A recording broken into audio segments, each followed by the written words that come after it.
யோவான் அதிகாரம் 7. இவைகளுக்குப் பின்பு யூதர்கள் இயேசுவை கொலை செய்ய வகை தேடினபடியால் அவர் யூதேயாவிலே சஞ்சரிக்க மனதில்லாமல் கலிலேயாவிலே சஞ்சரித்து வந்தார். யூதருடைய கூடாரப் பண்டிகை சமீபமாயிருந்தது. அப்பொழுது அவருடைய சகோதரர் அவரை நோக்கி, நீர் செய்கிற கிரியைகளை உம்முடைய சீஷர்களும் பார்க்கும்படி இவ்விடம் விட்டு யூதேயாவுக்குப் போம். பிரபலமாயிருக்க விரும்புகிற எவனும் அந்தரங்கத்திலே ஒன்றையும் செய்ய மாட்டான். நீர் இப்படிப்பட்டவைகளைச் செய்தால் உலகத்துக்கு உம்மை வெளிப்படுத்தும் என்றார்கள். அவருடைய சகோதரரும் அவரை விசுவாசியாதபடியால் இப்படி சொன்னார்கள். இயேசு அவர்களை நோக்கி, என் வேலை இன்னும் வரவில்லை, உங்கள் வேலையோ எப்பொழுதும் ஆயத்தமாயிருக்கிறது. உலகம் உங்களை பகைக்க மாட்டாது, அதன் கிரியைகள் பொல்லாதவைகளாயிருக்கிறதென்று நான் சாட்சி கொடுக்கிறபடியினாலே அது என்னை பகைக்கிறது. நீங்கள் இந்த பண்டிகைக்குப் போங்கள். என் வேலை இன்னும் வராதபடியால் நான் இந்த பண்டிகைக்கு இப்பொழுது போகிறதில்லை என்றார். இவைகளை அவர்களுடனே சொல்லி பின்னும் கலிலேயாவிலே தங்கினார். அவருடைய சகோதரர் போன பின்பு அவர் வெளியரங்கமாய் போகாமல் அந்தரங்கமாய் பண்டிகைக்குப் போனார்.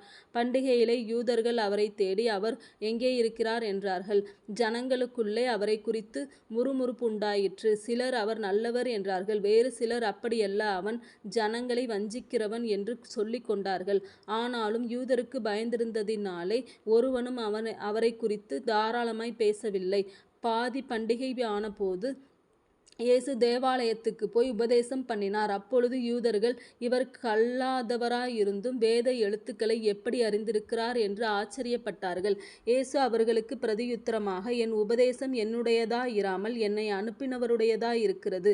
அவருடைய சித்தத்தின்படி செய்ய மனதுள்ளவனெவனோ அவன் இந்த உபதேசம் தேவனால் உண்டாயிருக்கிறதோ நான் சுயமாய் பேசுகிறேனோ என்று அறிந்து கொள்ளுவான். சுயமாய் பேசுகிறவன் தன் சுய மகிமையைத் தேடுகிறான், தன்னை அனுப்பினவரின் மகிமையைத் தேடுகிறவனோ உண்மையுள்ளவராயிருக்கிறான். அவனிடத்தில் அநீதி இல்லை. மோசே நியாயப்பிரமாணத்தை உங்களுக்குக் கொடுக்கவில்லையா? அப்படியிருந்தும் உங்களில் ஒருவனும் அந்த நியாயப்பிரமாணத்தின்படி நடக்கிறதில்லை. நீங்கள் ஏன் என்னைக் கொலை செய்யத் தேடுகிறீர்கள் என்றார். ஜனங்கள் அவருக்கு பிரதியுத்தரமாக, நீ பிசாசு பிடித்தவன், உன்னைக் கொலை செய்யத் தேடுகிறவன் யார் என்றார்கள். இயேசு அவர்களை நோக்கி, ஒரே கிரியையைச் செய்தேன், அதைக் குறித்து எல்லாரும் ஆச்சரியப்படுகிறீர்கள். விருத்தசேதனம் மோசேயினாலே உண்டாகாமல் பிதாக்களால் உண்டாயிற்று. பின்பு மோசே அதை உங்களுக்கு நியமித்தான். நீங்கள் ஓய்வு நாளிலும் மனுஷனை விருத்தசேதனம் பண்ணுகிறீர்கள். மோசேயின் நியாயப்பிரமாணம் மீறப்படாதபடிக்கு ஓய்வு நாளில் மனுஷன் விருத்தசேதனம் பெறலாமென்றால், நான் ஓய்வு நாளில் ஒரு மனுஷனை முழுவதும் சுகமாக்கினதினாலே என்மேல் எரிச்சலாயிருக்கலாமா? தோற்றத்தின்படி தீர்ப்பு செய்யாமல் நீதியின்படி தீர்ப்பு செய்யுங்கள் என்றார். அப்பொழுது எருசலேம் நகரத்தாரில் சிலர், இவனை அல்லவா கொலை செய்யத் தேடுகிறார்கள்? இதோ இவன் தாராளமாய் பேசுகிறானே, ஒருவரும் இவனுக்கு ஒன்றும் சொல்லுகிறதில்லையே. மெய்யாய் இவன் கிறிஸ்துதான் என்று அதிகாரிகள் நிச்சயமாக அறிந்திருக்கிறார்களோ? இவன் இன்ன இடத்திலிருந்து வந்தவனென்று நாம் அறிந்திருக்கிறோம். கிறிஸ்து வரும்போதோ அவர் இன்ன இடத்திலிருந்து வருகிறவரென்று ஒருவனும் அறிய மாட்டானே என்றார்கள். அப்பொழுது இயேசு தேவாலயத்தில் உபதேசிக்கையில் சத்தமிட்டு, நீங்கள் என்னை அறிவீர்கள், நான் எங்கே இருந்து வந்தேனென்றும் அறிவீர்கள். நான் என் சுயமாய் வரவில்லை, என்னை அனுப்பினவர் சத்தியமுள்ளவர், அவரை நீங்கள் அறியாதிருக்கிறீர்கள். நான் அவரால் வந்திருக்கிறபடியினாலும் அவர் என்னை அனுப்பியிருக்கிறபடியினாலும் நானே அவரை அறிந்திருக்கிறேன் என்றார். அப்பொழுது அவரை பிடிக்க வகை தேடினார்கள். ஆனாலும் அவருடைய வேலை இன்னும் வராதபடியினால் ஒருவனும் அவர் மேல் கை போடவில்லை. ஜனங்களில் அநேகர் அவரை விசுவாசித்து, கிறிஸ்து வரும்போது இவர் செய்கிற அற்புதங்களைப் பார்க்கிலும் அதிகம் செய்வாரோ என்றார்கள். ஜனங்கள் அவரை குறித்து இப்படி முறுமுறுக்கிறதை பரிசேயர் கேட்டபொழுது அவரை பிடித்து கொண்டு வரும்படிக்கு பரிசேயரும் பிரதான ஆசாரியரும் சேவகரை அனுப்பினார்கள். அப்பொழுது இயேசு அவர்களை நோக்கி, இன்னும் கொஞ்ச காலம் நான் உங்களுடனே கூட இருந்து பின்பு என்னை அனுப்பினவரிடத்திற்குப் போகிறேன். நீங்கள் என்னை தேடுவீர்கள், ஆனாலும் என்னை காணமாட்டீர்கள். நான் இருக்கும் இடத்திற்கு நீங்கள் வரவும் கூடாது என்றார். அப்பொழுது யூதர்கள், இவரை நாம் காணாதபடிக்கு எங்கே போவார்?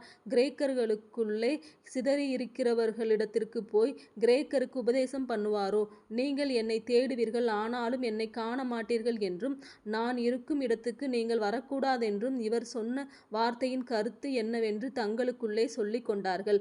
பண்டிகையின் கடைசி நாளாகிய பிரதான நாளிலே இயேசு நின்று சத்தமிட்டு, ஒருவன் தாகமாயிருந்தால் என்னிடத்தில் வந்து பானம் பண்ணக்கடவன். வேத வாக்கியம் சொல்லுகிறபடி என்னிடத்தில் விசுவாசமாயிருக்கிறவன் எவனோ அவன் உள்ளத்திலிருந்து ஜீவ தண்ணீர் உள்ள நதிகள் ஓடும் என்றார். தம்மை விசுவாசிக்கிறவர்கள் அடைய போகிற ஆவியை குறித்து இப்படி சொன்னார். இயேசு இன்னும் மகிமைப்படாதிருந்தபடியினால் பரிசுத்த ஆவி இன்னும் அருளப்படவில்லை. ஜனங்களில் அநேகர் இந்த வசனத்தை கேட்டபொழுது மெய்யாகவே இவர் தீர்க்கதரிசியானவர் என்றார்கள். வேறு சிலர் இவர் கிறிஸ்து என்றார்கள். வேறு சிலர் கிறிஸ்து கலிலேயாவிலிருந்தா வருவார்? தாவீதின் சன்னதியிலும் தாவீது இருந்த பெத்லகேம் ஊரிலும் இருந்து கிறிஸ்து வருவார் என்று வேத வாக்கியம் சொல்லவில்லையா என்றார்கள். இவ்விதமாக அவரை குறித்து ஜனங்களுக்குள்ளே பிரிவினை உண்டாயிற்று. அவர்களில் சிலர் அவரை பிடிக்க மனதாயிருந்தார்கள். ஆகிலும் ஒருவனும் அவர் மேல் கைபோடவில்லை. பின்பு அந்த சேவகர் பிரதான ஆசாரியரிடத்திற்கும் பரிசேயரிடத்திற்கும் திரும்பி வந்தார்கள். இவர்கள் அவர்களை நோக்கி, நீங்கள் அவனை ஏன் கொண்டு வரவில்லை என்று கேட்டார்கள். சேவகர் பிரதியுத்தரமாக, அந்த மனுஷன் பேசுகிறது போல ஒருவனும் ஒரு காலும் பேசினதில்லை என்றார்கள். அப்பொழுது பரிசேயர், நீங்களும் வஞ்சிக்கப்பட்டீர்களா? அதிகாரிகளிலாவது பரிசேயரிலாவது யாதாம் ஒருவர் அவனை விசுவாசித்ததுண்டா? வேதத்தை அறியாதவர்களாகிய இந்த ஜனங்கள் சபிக்கப்பட்டவர்கள் என்றார்கள். ராத்திரியிலே அவரிடத்திற்கு வந்தவனும் அவர்களிலொருவனுமாகிய நிக்கோதேமு என்பவன் அவர்களை நோக்கி, ஒரு மனுஷன் சொல்லுவதை கேட்டு அவன் செய்கைகளை அறிகிறதற்கு முன்னே அவனை ஆக்கினைக்குட்படுத்தலாமென்று நம்முடைய நியாயப்பிரமாணம் சொல்லுகிறதா என்றான். அதற்கு அவர்கள், நீரும் கலிலேயனோ? கலிலேயாவிலிருந்து ஒரு தீர்க்கதரிசியும் எழும்புகிறதில்லை என்பதை ஆராய்ந்து பாரும் என்றார்கள். பின்பு அவரவர் தங்கள் தங்கள் வீட்டுக்குப் போனார்கள்.